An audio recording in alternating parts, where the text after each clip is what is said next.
when I hit reply all and my secret came out. I was 23, working at a mid-tier accounting firm in Chicago.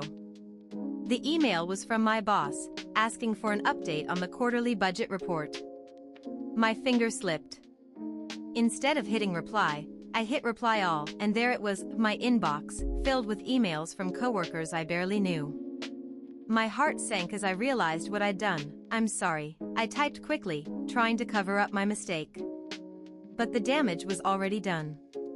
The email had been sent to everyone in the department, and I could feel their eyes on me. What made it worse? The subject line of the email I had replied to was confidential, internal audit findings, and the body of that original email contained a single sentence: "We've found some irregularities in the financial records that need to be addressed immediately." I stared at my screen, frozen. My hands shook as I tried to think of what to do next. I couldn't believe this was happening. "I'm sorry," I typed again, but this time it felt like a prayer. My faith had always been my anchor in times of uncertainty. In that moment, I whispered a quiet prayer for guidance and mercy. I sat there, waiting for the inevitable questions to come. And they did. "Hey, what's going on?" asked Sarah from marketing. "Did you find something?" My voice cracked. I didn't know how to explain without revealing everything. "Maybe it's not that big of a deal," I said weakly. But the words felt hollow. It wasn't until my manager, David, walked over and looked at my screen that things got really awkward. "Did you see this?" he asked, pointing at the email. "We're in trouble." "What do you mean?" I stammered. "This is serious stuff," he said. "You can't just ignore it.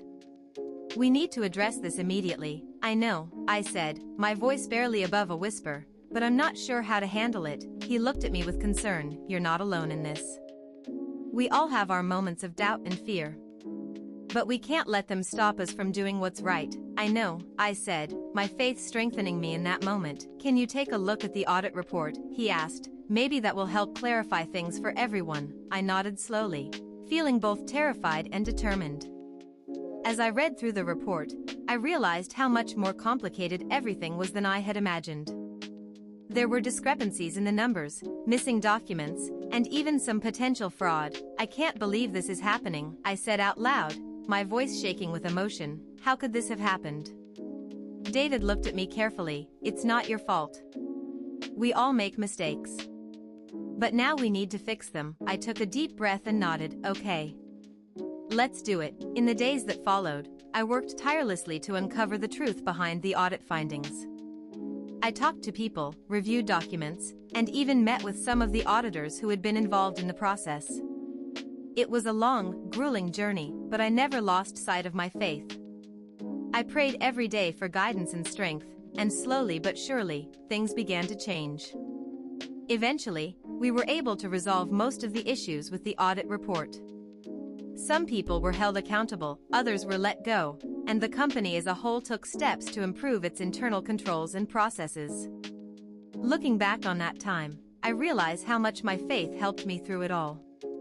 It reminded me that even in the darkest moments, there is always hope, and sometimes, it's the smallest of mistakes that can lead us to our greatest discoveries.